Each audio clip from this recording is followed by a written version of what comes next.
Hello and welcome to the BloodStream podcast, a show serving the greater bleeding disorders community, brought to you by BloodStream Media and Believe Limited, and made possible thanks to our presenting sponsor, Takeda. I'm your patient advocate and host, Patrick James Lynch. And I'm your healthcare advocate, nonprofit nerd, and your other host, Amy Board, reminding you to please speak with a healthcare professional before making any treatment decisions. On today's show, we have Glenn Pierce, the Vice President Medical with the World Federation of Hemophilia, and he is here to preview the WFH's World Congress. We also have the latest I'm Fine segment featuring Anthony, a dancer and educator living with a bleeding disorder, and we talk about what it's like to make big life choices when your body is always part of the calculation. We've got all that and more on today's episode. Welcome to BloodStream. Listeners, as always, thank you for joining us today. And if you like what you hear, subscribe to the BloodStream podcast wherever you get those podcasts. It's just logical to do so. I also want to remind you, dear listeners, that the BloodStream podcast is indeed made possible by our presenting sponsor, Takeda. Yes, that's right. Takeda. Takeda's got this website, bleedingdisorders.com, where you can learn all about Takeda's resources for and commitment to the bleeding disorders community. Yep. Takeda believes in a world free of bleeds. I do as well. Me three. Okay, great. And Takeda is dedicated more than ever in their efforts to offer a wide range of programs and support to help patients throughout their treatment journey, wherever on that journey they may be. You can learn more by simply visiting bleedingdisorders.com. One more time, just because. That's bleedingdisorders.com. And for their founding and ongoing support of the BloodStream podcast, I would just like to say thanks, Takeda. Thank you, Takeda. Huge news. I have a press release to read from. Wow. All right. Hot off the presses. Well, I just think so rarely do I get press releases sent to me to just so rarely. I think I should just say it on the show.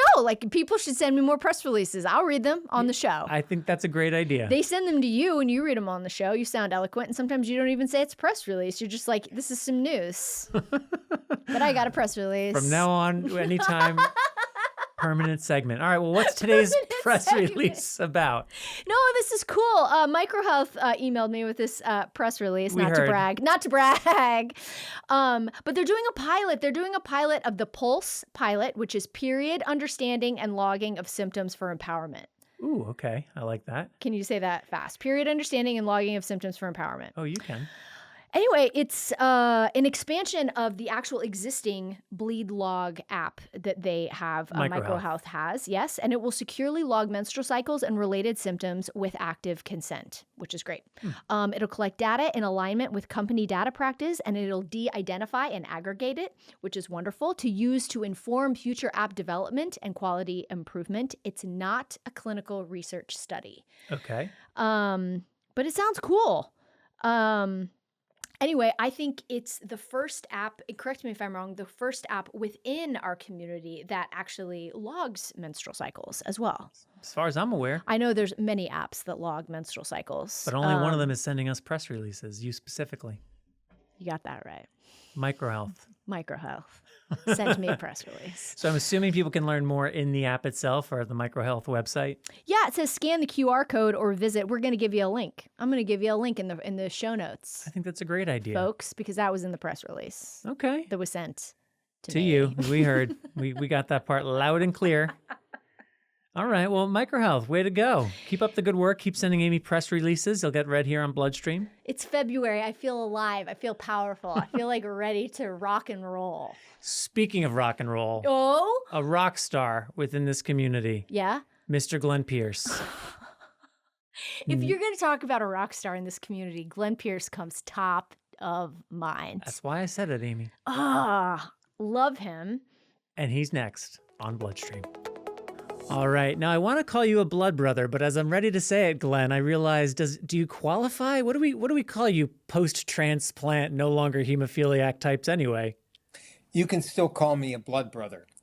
All of the cells in my body still have a factor VIII variant gene.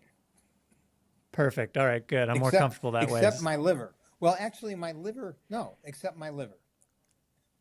My liver has an intact functional factor VIII gene. Well, you don't have to brag about it, Glenn, but nonetheless, I am here with Glenn Pierce, the Vice President of Medical for the World Federation of Hemophilia and a confirmed blood brother. We're here to talk about the WFH World Congress taking place this April in Kuala Lumpur, Malaysia. And Glenn, as we're talking, you just got back from another big meeting, EHAD, which took place in Dublin. So maybe a good place to start, as we're coming off of EHAD and with an eye toward World Congress, what's top of mind for you in thinking about the global community at the moment? Well, EHAD, which is the European Association for Hemophilia and Allied Disorders, is a small meeting, about 2,000 people once a year, and it really is a very clinical meeting. So how do you clinically manage people with bleeding disorders? How are the treatments that are in development coming along? What's the safety? What's the efficacy? And so that will extend into Kuala Lumpur. From April 19th to April 22nd, we will be having the World Federation of Hemophilia Global Congress. In this year, it runs every 2 years, but this year it's in Kuala Lumpur, Malaysia. And Kuala Lumpur is a modern city in Malaysia and is really the gateway to nature and wildlife throughout East Asia. So whether it's Thailand or Indonesia, Cambodia, Singapore, which doesn't have much wildlife, it's a big city. It's an exciting place to go and culturally interesting and has an abundance of nature. So that's Kuala Lumpur, and we'll be covering a whole variety of topics over about 4 days. And I know you just recently kind of ran through the agenda. I'm curious, given your vast history and experience with the World Federation, with World Congress in particular, is there anything notable or that you think is worth underscoring about this year's World Congress? Well, in fact, there's a lot. I have been involved in developing the medical program as the VP of Medical for the WFH. And so we've brought together a whole assortment of experts from around the world, including Asia, to talk about the latest in bleeding disorder treatment and where we can expect to go. We start off on Sunday, the first day of the conference, with a whole series of workshops for nurses, psychosocial, lab people to focus on assays, as well as looking at the latest in coagulation products, safety, availability, and supply. And spend the day exploring different thematic topics with experts and with lots of discussion. We go on to also look at some practical things, such as what is happening around the world with women and girls with bleeding disorders, as well as how to run a hemophilia treatment center in different socioeconomic statuses. And so it's really a bit of a hands-on day. We then move Monday through Wednesday into the main meeting. And in the main meeting, we have a whole series of simultaneous tracks for psychosocial professionals, for individuals with bleeding disorders, for medical professionals, and for musculoskeletal professionals, along with nursing professionals. And each of those tracks then caters to the expertise and knowledge needs of people within those different disciplines. Including lab sciences as well, which has gotten much more complicated with all of the new products that have come out. Some of the areas that I think are really important to highlight is the general plenary, where we talk about treatment in an unstable world and in a world of crisis. And so we have a number of examples over these past few years where countries who had formerly been able to supply treatments to their patients can no longer do so because of either economic collapse or war. We talk about the humanitarian aid program and the successes and failures of being able to deliver into some of those countries to treat patients with with hemophilia. And so, especially at a time like this, there's just a lot going on in the world that is not particularly good. And how do we solve those problems? And fortunately, we have some success stories, but it's been a challenge to access for people with bleeding disorders who are living in a number of these countries. This is a good moment for me to mention WFH.org is the website for the World Federation of Hemophilia and where you can go to learn more about World Congress. We'll also have a link in the program notes so you can click through from the program notes as well.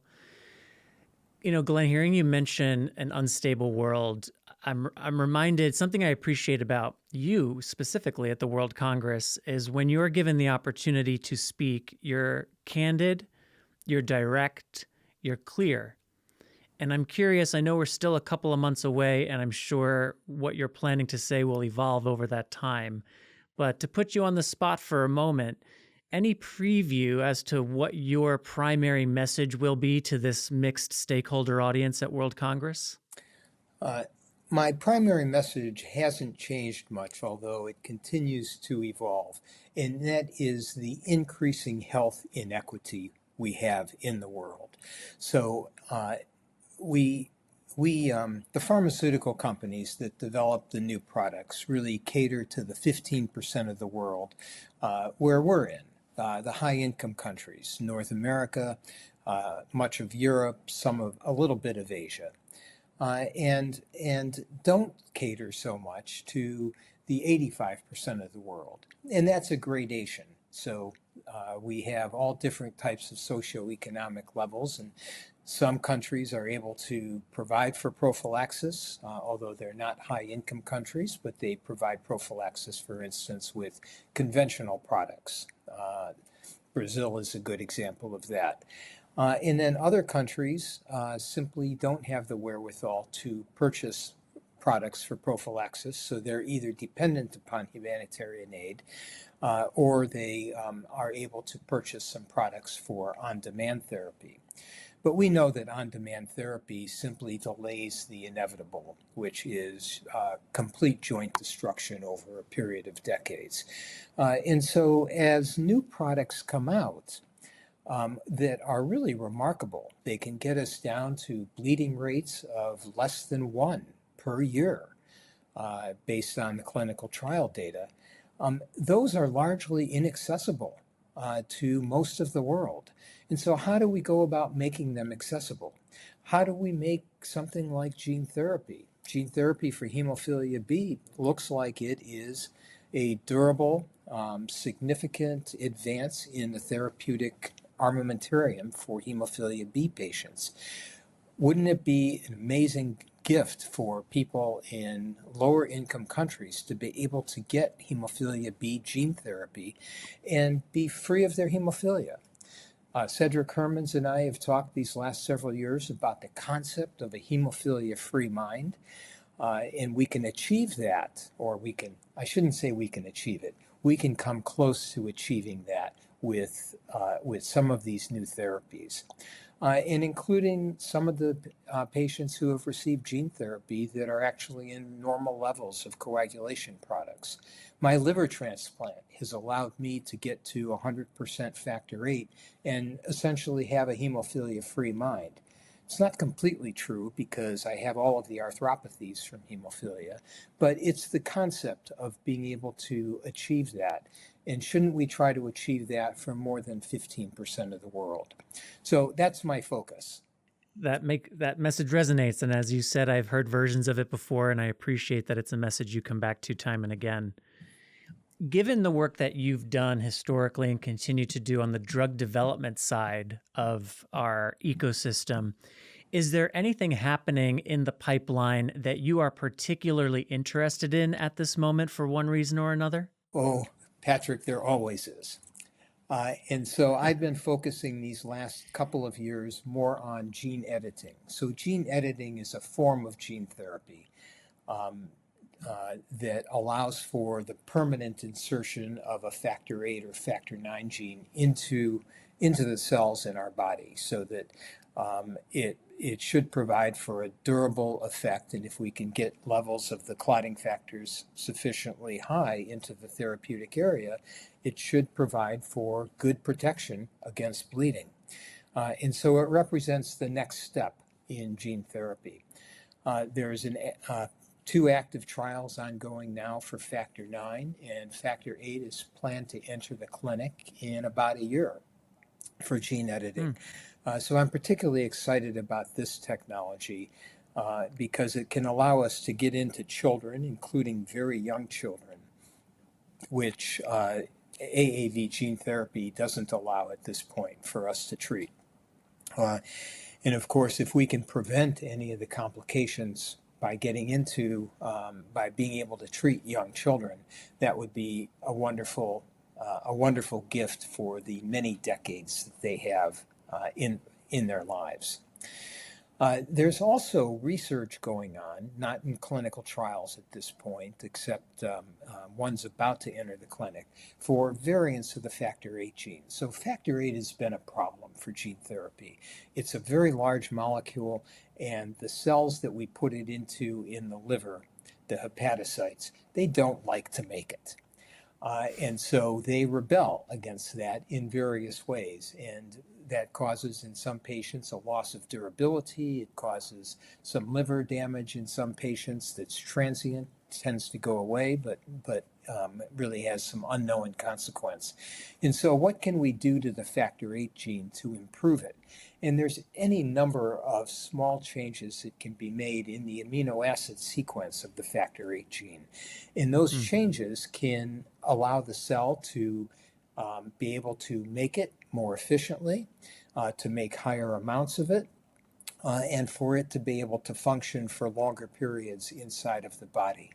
So all of that work has been ongoing actually for many years now in different animal models, but until now, no one has really taken any of these Factor VIII variants, improved variants, into the clinic. One company, Roche, is taking a variant into the clinic now for gene therapy, and others continue to do research work on it. But that's what we need to be able to solve the Factor VIII problem. And until we actually are able to get some clinical experience to see what works, what doesn't work, what works better than something else, we're just hypothesizing now, and we're not making the kind of progress that we need to make for hemophilia A, Factor VIII deficiency. Well, it's exciting to hear about what is happening and to hear how close we are to having this gene editing technology actually reach the clinic. As I think about not just my experience with hemophilia, but my 5-year-old daughter, who's an obligate carrier, potential future generations. As I hear you talk, I hear things that will impact my family's life for generations to come. So it's an exciting time from that perspective. Last question from me, Glenn. I appreciate your time. Is there anything that you would like to emphasize for either first-time attendees to World Congress or people who haven't been in many years? You spoke earlier about the plenaries and the workshops and the breakdown of the schedule, but is there anything in particular for first-timers or first-time-in-a-whilers that you would like to emphasize? There's a couple of things. First, I want to point out the fact that we're in Kuala Lumpur gives us an opportunity to really explore what's happening in China. And China is doing a lot of hemophilia gene therapy. They have an approved hemophilia B product that is at least as good, based on the data that they've shown, as the product that's approved in the United States and other countries. And they have a number of forays into hemophilia A as well as other hemophilia B projects. And so we have time devoted to everything that's happening in China. There's a lot going on there that we can learn from, and that's important. For first-time attendees, I can remember, and I've told you I think this before, my first time going to a WFH meeting in 1990 in Washington, D.C., my second time in 1996 in Dublin, Ireland, just having a chance to see everybody from countries around the world and having a chance to just come up to people and talk to them and ask them, what is life like? What's life like in Vietnam or in Cambodia or in Bolivia? And how it allows me to compare what my life is like in my country. And so everybody's friendly, everybody's willing to talk, and there's lots of opportunity to engage. And I would encourage everybody to do that and to attend the sessions because it's an amazing concentrated learning experience. You can become a somewhat expert on hemophilia in 4 days, and that's time well spent. Well said. Well, if that doesn't allure you, I won't be able to. So, WFH.org for more information about this year's World Congress taking place April 19th through the 22nd in Kuala Lumpur. Glenn Pierce, Vice President Medical for the WFH. Thanks for joining me again. It's always a pleasure to talk to you, and I'm excited to see you in 2 months in Kuala Lumpur. My pleasure too, Patrick. Thanks for the opportunity. Well, thank you, Glenn. Again, WFH.org for more. Now on to today's I'm Fine segment. We sit down with a blood brother who I've known for a very long time but hadn't seen for about a decade until just a couple months ago. Anthony. He is a dancer and educator living with a bleeding disorder. And we talk about what it's like to make big life choices when your body is always part of the calculation. We get into invisible disability, grief for the life you thought you'd have or could have, and how hard it can be to stop blaming yourself for things you can't control. That sounds great. It's coming up. Y'all, I'm Fine aims to challenge entrenched ideas around chronic resiliency and satisfaction with suboptimal outcomes by inspiring people with hemophilia to seek education and to truly consider the possibilities. Sanofi seeks to expand the idea of what's possible for the hemophilia community. Take a deeper look at the science behind hemophilia and an important connection between factor activity levels and potential activities at levelsmatter.com. Now, on to I'm Fine. Comes in waves, you know what I mean? Like everything I'm fine, and then like everything's great, and then like my husband's sister calls and starts talking about her, our nephew, and my heart just like does a flip, and I'm just like, oh my God, I'm never going to be able to experience something like that. Welcome back to another installment of I'm Fine. When we say I'm fine, it can hide a lot. The quiet grief for the life we imagined, the choices we've made with risk in mind, the moments we assumed would be ours, and the ache when they belong to someone else. Anthony is a dancer and an educator. He's someone who built his life in spaces that demand everything from your body. Living with a bleeding disorder means every choice carries weight, not just professionally, but personally.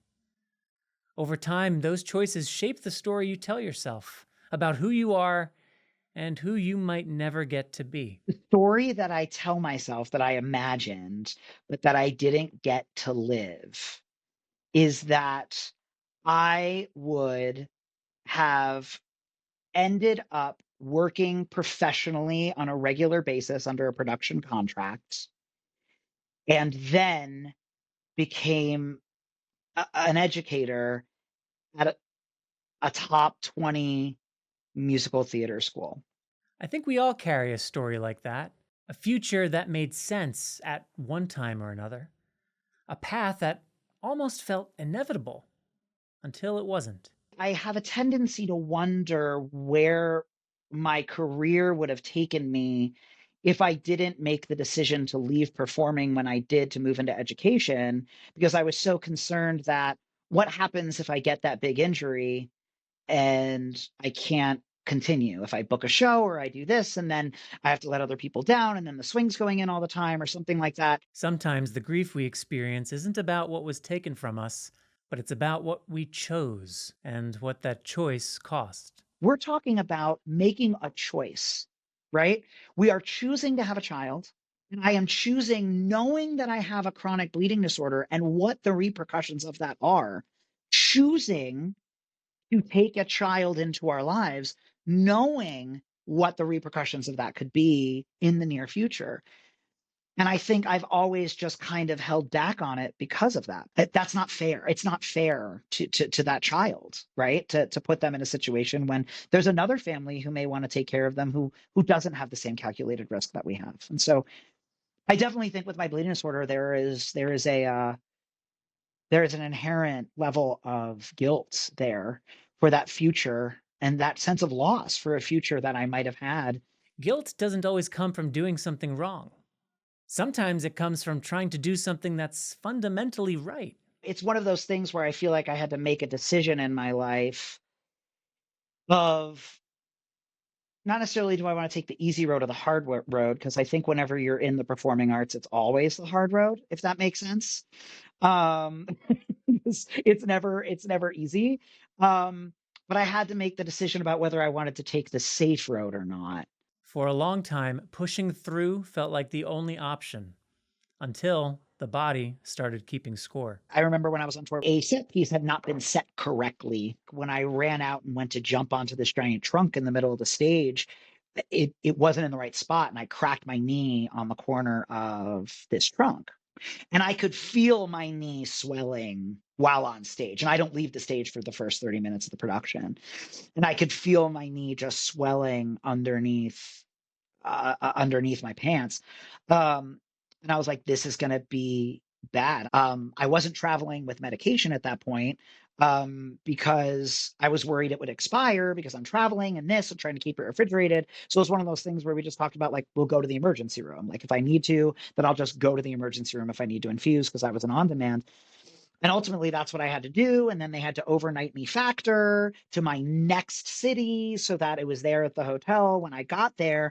And I felt so bad about the whole thing that I just kept performing. My hematologists were like, you need to stay off of it for a couple of days. And I was like, no, I can't do this to everybody. And I got it wrapped with an ace bandage and I am continuing to perform, and that's dangerous. But I felt so bad about me putting everybody else in this position that I just continued to go. I forced it. I forced myself through it. And that was my choice. It was 100% on me and the choice that I made. That kind of toughness can look like strength from the outside, but inside, it can slowly break you down. I think that's sometimes because for me, I have something to blame it on. And because of that, for a long time, it made me really, truly hate a part of myself that I couldn't change. When grief doesn't have a place to go, it can turn inward. And it convinces us that the problem is who we are. There was this part of me that I never liked and I hated about myself. I felt like was crushing my soul and my dreams, and that there was no way that I was going to be able to fight back from it, because no matter how much medication I take, it's still there. It's still something that I need to continue to focus on. It's a financial burden, it's a physical burden, it's an emotional burden. Once I started to realize that this part of me actually helped make me stronger and was a part of me being able to fight back, and it, it taught me some skills that maybe some other people don't have. And I'm able to persevere in a way that I think maybe some other people aren't. Why can't this be a part of what I love about myself? I wanted to celebrate this part of myself instead of continuously blame everything that was happening negatively in my career on something that I couldn't change. And because I couldn't change, there was nothing I could do about it. So I was just playing the victim. And so I think that's the thing, is that if we can learn to love the things about ourselves that we actually hate, it's going to make us happier in the long run, because everything does happen for a reason and these things make us unique. And if we were all the same, this world would be a pretty boring place, and we need to celebrate the things that make us different. This isn't a redemption arc. It's not a happy ending. It's what happens when the story you tell yourself changes, even if the grief does not. But I always think that I had been always kind of beaten down a little bit, that I was never going to be able to have that level of success or fame, because my bleeding disorder was always going to get in the way. And I think now looking back on that years later, times have changed, and it's almost like our differences are being celebrated. It's being seen as a positive thing. Let's create art around that, rather than creating art in spite of that. And I think that's the shift that we've had when it comes to individuals with invisible disabilities. And that shift matters, but it doesn't erase the grief that came before it. Because even when the world changes, the story you told yourself for years doesn't disappear overnight. I try really hard not to say I'm fine anymore. That's definitely something that and I'm still working on it, because it doesn't mean that. Like, what does I'm fine even mean? I'm fine can be armor. It can be survival. And sometimes it's the only way we know how to keep moving. It took me a really long time to get there. And I'm not even still there. I'm still dealing with it. You know what I mean? Complicated grief doesn't resolve itself neatly, nor does it disappear just because it's been recognized as present. But one thing complicated grief does do, it asks us to tell the truth about the stories that we've carried and the lives we may have imagined. And it asks us to allow that part of ourselves to be present, not overbearing or burdensome, but there, a part of us, just like any other part, a part of a whole person brave enough to not have to say, I'm fine. Thank you, Patrick. Thank you, Anthony. Again, Sanofi aims to raise the bar for patients living with hemophilia. Reimagine what's possible by visiting rareblood.disorders.com to hear more about Sanofi's dedication to the bleeding disorder community. Well, thanks again, Anthony, and thank you to Glenn for joining the podcast today. Thanks, as always, to our presenting spotter. Spotter? Like at the gym? I guess that's what I was going for. Our presenting sponsor, Takeda, bleedingdisorders.com for more. And of course, thank you to Sanofi for their support of the I'm Fine segment. We could not produce this show without your support, and we are grateful for it. My favorite thing is that it won't get cut. It can't get cut. It's in there. Baked in. Spotter. It's for you people that come all the way to the end. If you make it this far, you deserve a laugh. 100%. Okay. Next episode. Ready, baby? What's on the next episode? Okay. Bordeaux? It comes out February 27th. And oh my gosh, we have Jeff and Barb back. They're back. Jeff and Barb are back. With who? Connie Montgomery. Can you imagine the three of them? I won't have to. It might be a 3-part series. No, I know. They're wonderful. It's great. It's going to be wonderful. We cut it down to just the one segment, but it will be out on February 27th. Love those people. And you will get it if you subscribe to the BloodStream podcast wherever you listen to have the next episode delivered to you the moment it goes live. As always, you guys, email us at mailbag@bloodstreammedia.com to inquire about our Bloodstream Media and Believe Limited casting opportunities. And you can find us on social media to bug us. You're on it. I'm on it. All of us are on it. Please come find us. Say hi. That would be nice. I am your host, Patrick James Lynch. And I'm your other host, Amy Board. And until next time, take self-care of yourself. Bye, everybody. Bye-bye.